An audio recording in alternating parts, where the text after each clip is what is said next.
Hello. Time to talk about Ashura Doji, or Shuten Maru as he is technically originally introduced to us as in the story, but I won't be getting to that part today. So Ashura Doji is a former bandit, a samurai from Wano, a former retainer of the Kozuki family. Well, he died as a retainer of the Kozuki family. One of the 9 Red Scabbards, used to be known as Shuten Maru, during his time as a leader of the Mount Atama bandits during Kaido and Orochi's reign. And he's kind of one of these Scabbards that has a more antagonistic interaction with Oden when they first meet. Okay, so Ashura Doji is 56 years old. I need to do a video where I go through and just do which the how old each of the Scabbards are and everything else like that, just because I keep jumping around with how their ages are. I do believe Kiku is, well, at the very least now she is physically the youngest of all of the Scabbards, but you get the idea. But Ashura Doji is what we will be talking about today. From there, so in regards to Ashura Doji's history, so he was born 56 years ago. We don't know what region he was born in, but presumably it would be the Kuri region, because that's the region that he lived in for the majority of his life, even before interacting with Oden. So up until when he was, I think, about 17 is, I think, when Oden ends up meeting Ashura Doji for the first time. Ashura Doji has made a name for himself, and he has become the most dangerous criminal in the lawless region of Kuri. And Oden and his Scabbards, or well, his future Scabbards, his followers at that point in time, have been slowly making their way around Wano, and eventually would make their way to Kuri, because Oden is interested in going to see who this Ashura Doji fellow is, and see if he can fight him. So basically what ends up happening is, as I said, Ashura Doji has become kind of like this leader of this, band of bandits, kind of like the predecessors, I would say, to the Mount Atama bandits. And, he's built up this reputation, and he's quite, very strong and everything.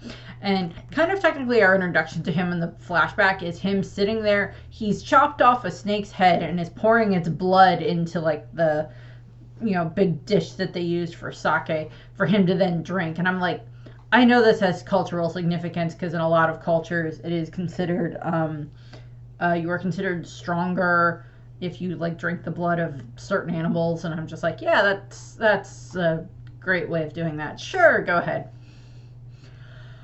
Don't ask me, I don't know. And we see him that he's, told by one of his subordinates that, oh, Oden, Kozuki Oden is on his way here. And he's like, oh, this sounds interesting. So he's eagerly awaiting, Ashura is eagerly awaiting for Oden to show up. Eventually, Oden does show up in the Kuri region. And he shows up and he just goes basically right into trying to fight Ashura Doji. And it's quite a brutal battle, actually, from what we understand. Now, this is not peak strength Oden. This is still Oden who has already bested the mountain god. So he's already very strong and skilled, but now he's going up against Ashura Doji. And Oden takes some hits during the battle. We don't see the full battle, but by the end of it, he's got several arrows stuck into his back, and finally has Ashura Doji pinned down, and he's won the match. And it's a whole day of intense fighting. And as accomplishing his, after doing this, after basically toppling Ashura as someone who was in charge of the Kuri region, Oden now becomes the one who's in charge of the Kuri region, because it's the strongest is the one who's in charge, and Oden has proved himself the strongest by defeating Ashura Doji, who had defeated all the rest. And so Ashura Doji and his bandits and everything swear loyalty to Oden, and then they start working on making the Kuri region better. Oden starts implementing lots of different things to start improving the Kuri region, getting laws and everything else set up there, having citizens protected, building farms, including the Paradise Farm, and everything else like that. This leads, of course, into Oden being made the daimyo of the Kuri region. That all basically happened because he decided that he wanted to go and fight Ashura Doji, and then he makes the declaration that they are going to save Kuri and make it better, which he does. And, and Ashura Doji, along with the rest, all become members of his, Ashura Doji becomes one of his retainers, and the rest of the ones who worked for Ashura Doji are now, followers of Odin. And so, we see all of that with, Ashura interacting with the rest of them. He tends to be a bit more violent toward Odin than some of the others do, but he still clearly respects Odin. And then, it's like all the retainers, the followers now turned retainers are now basically, acting as they act like siblings to each other. Then several years later is when Igarashi, Nekomamushi, and Kawamatsu show up, and they are just, pulled right along in for it and everything. And unfortunately, during that time frame is when they start running out of funds. So that's, of course, when the group, minus Kiku, make their way to the Hakamai region, where they intend to steal money from Yasuie. But of course, as I've gone over in all of these ones, they get caught. And, they're caught by Yasuie or his men, and he, of course, lectures them and, does the whole, what you do, your actions reflect upon Odin. And if you have these actions that reflect badly upon him, that will make the citizens look badly upon him, he is the one who will become the next shogun of Wano. He is the heir to the throne. Yes, he's technically banished from the capital at this point in time, but he is clearly maturing. And if all of you start causing problems for him, then that's going to reflect badly on Odin. And of course, all the Scabbards take these words to heart. And, along with the extra money that Yasuie gives them, and they start to build themselves into ones who they believe would be good representatives, retainers, vassals, whatever you want to call them, of Odin. And they spend the next several years, educating themselves with reading and writing and history and math, and going through and learning, improving their swordsmanship and their etiquette and everything else like that, as I've gone over with all of these. And they just improve and get stronger and stronger and stronger.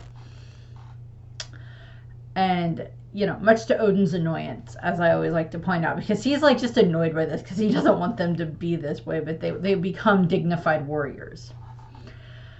He's just flustered. He's just more annoyed by this than anything. And they all take this very seriously. I would say Ashura is kind of the one that doesn't go as dignified as the others, because as we see with everything, Kinemon dyes his hair. He makes his hair black. His hair is naturally blonde. We see this in the flashback, and then he makes it black. Now, I do have the question for that, and probably something I should have brought up in one of the Kinemon videos. Is his hair, he's dyed it black, and he has to continually do this, where he has to just continuously keep dyeing his hair? Or can he use his devil fruit power to make his hair black? I don't think so, because it's not an accessory, but you get the idea. And, but Ashura always has pink hair the whole time frame, which is just fun.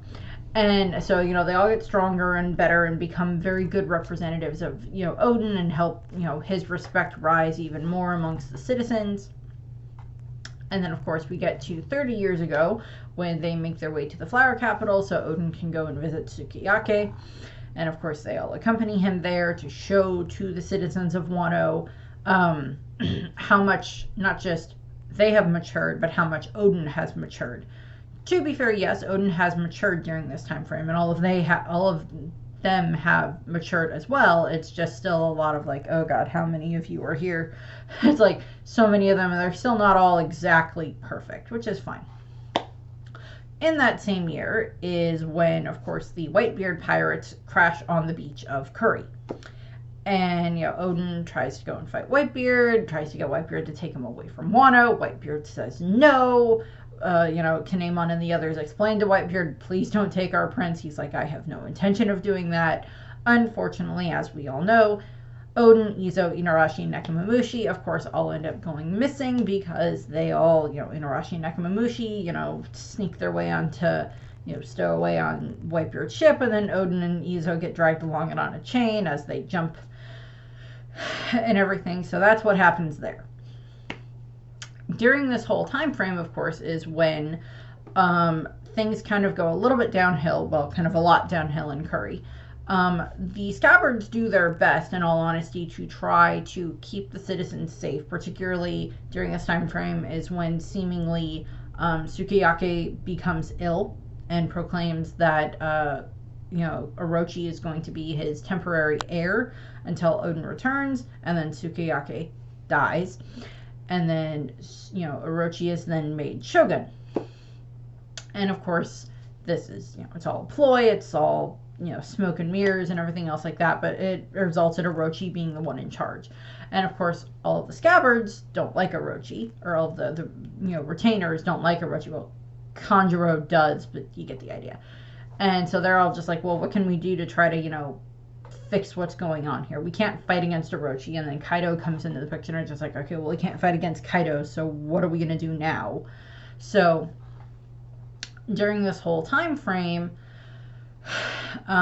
they all kind of do their best to keep Curry region safe, to keep the citizens of Curry safe and keep things running and everything, even with having to deal with all of the factories being built and all of the pollution coming into play. And they obviously keep the Paradise Farm running because that's where a lot of the food comes from.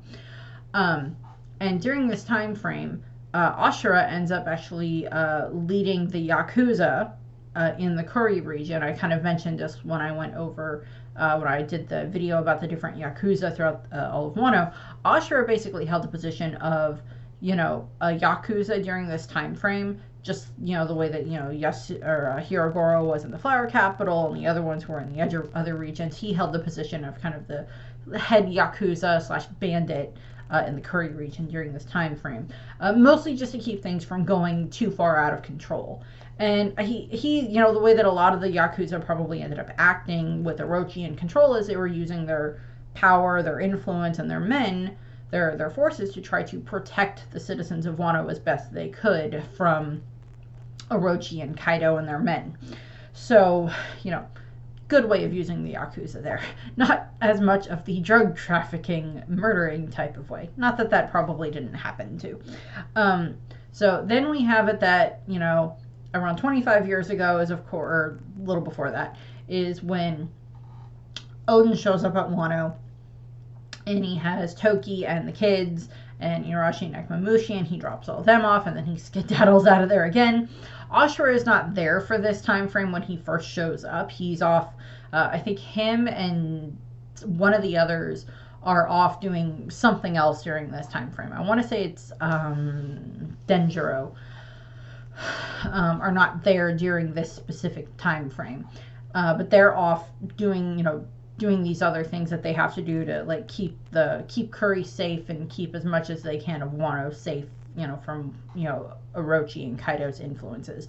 And then of course, so for Ashura, basically it's like, okay, he gets back from whatever mission he's on at that point in time, gets back to Odin Castle, and he gets there and whichever one of the Scabbards is there at the moment or the future Scabbards is there, is just like, okay, so Ashura, you missed some stuff while you were gone. What happened?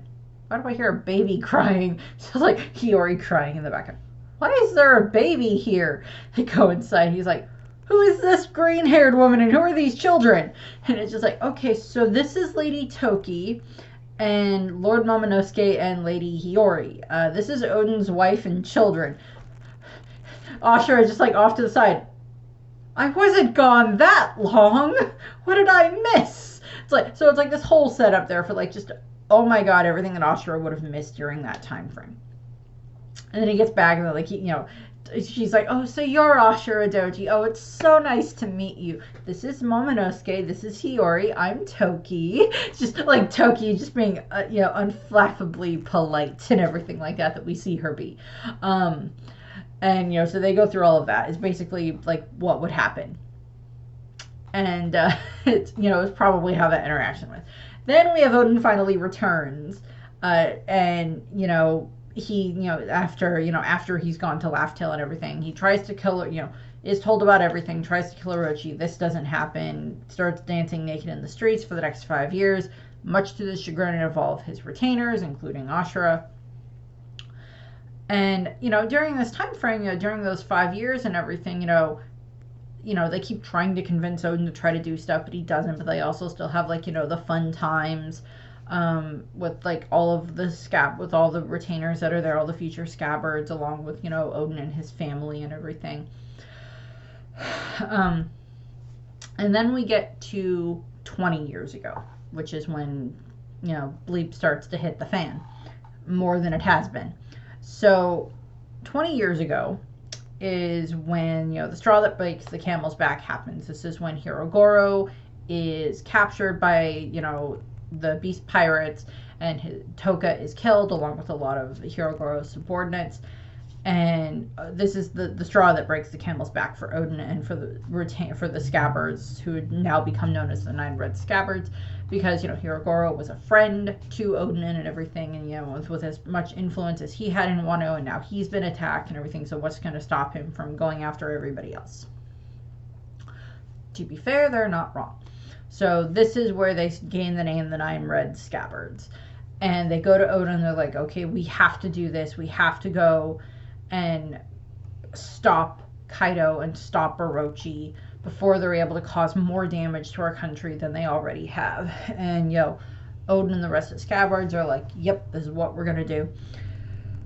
And they start marching. They make their way to the beach of the Udon region area, where of course they end up coming, where, you know, Kaido ends up meeting them because he's able, you know, because of, you know, Kanjuro, they know where they're gonna be. And, you know, this then results in the huge battle that happens, and where, you know, I don't remember, there's not too much that happens, as in, like, we don't see, like, Ashura fight anyone specifically. He does get stabbed in the back at some point in time.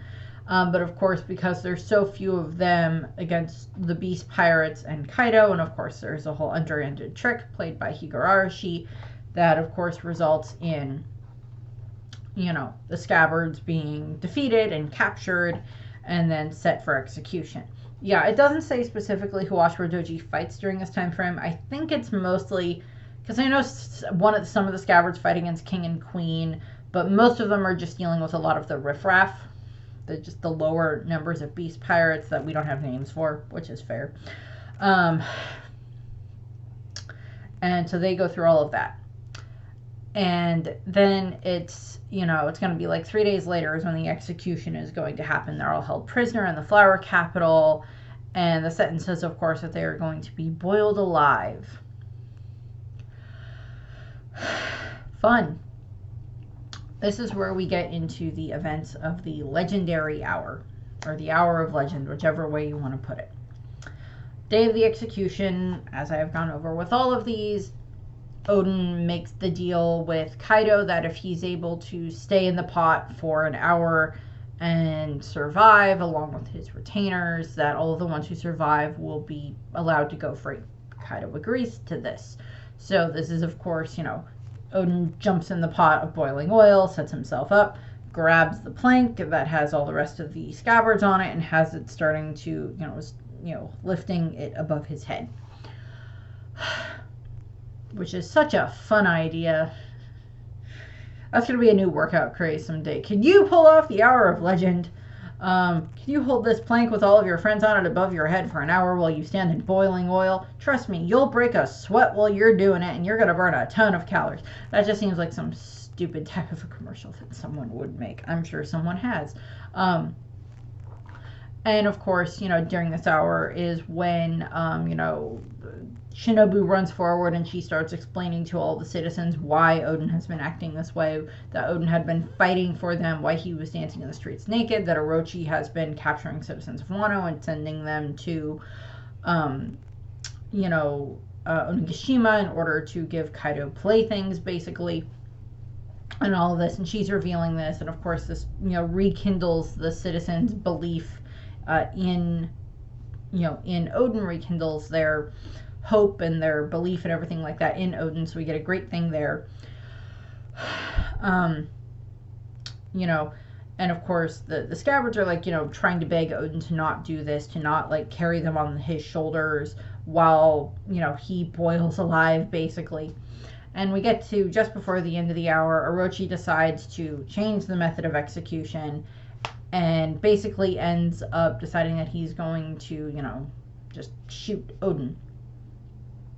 Odin, of course, to protect his scabbards, still has the plank on his head, and it's just like, okay, your job is now to go and open the land of Wano, so go. And he chucks the plank, and they all go flying, they all land, and they all start running straight for the Curry region. Kaido, of course, turns into his dragon form and starts chasing after them, and he actually ends up, first, the Scabbards are met by Shinobu, who helps get their chains off and returns their weapons. By the way, I don't remember if I don't think I found anything that mentioned the name of Ashura Doji's sword. That's probably just an SBS question waiting to happen, of just what are the names and ranks of all of the swords / weapons that each of the Scabbards, sadly, that each of the Scabbards had, type of a thing. That'd be a good, question there. But so then they all kind of end up getting scattered. Inarashi and Nekomamushi are attacked by one of the numbers, and then Ashura and Denjiro end up getting split from the rest of the group, where they end up actually fighting Kaido for a little while, which Kaido ends up actually kind of being impressed with their strength. So after that, some point later, Denjiro ends up off in the shrine in the Hakumai region or whatever, or Ringo region, whichever one it is, ends up there, goes so angry that his face literally changes shape and his hair changes color. Ashura ends up back at the place where he had been in charge of his mountain bandits to begin with, and he is just, badly injured, but he survived. And he doesn't know what happened to the rest of them. None of them know what happened to each other. He doesn't know that, Kinemon and Momonosuke and the others were sent into the future. He doesn't know that Inarashi and Nekomamushi are still alive. He doesn't know that Denjiro is still out there and alive. He doesn't know that Kawamatsu has Hiyori. But eventually you would assume that he would find out about Toki's prophecy, which he does, and I'll go over more detail in that in the next video, which will be going over from this time frame all the way up until just before the Battle of Onigashima.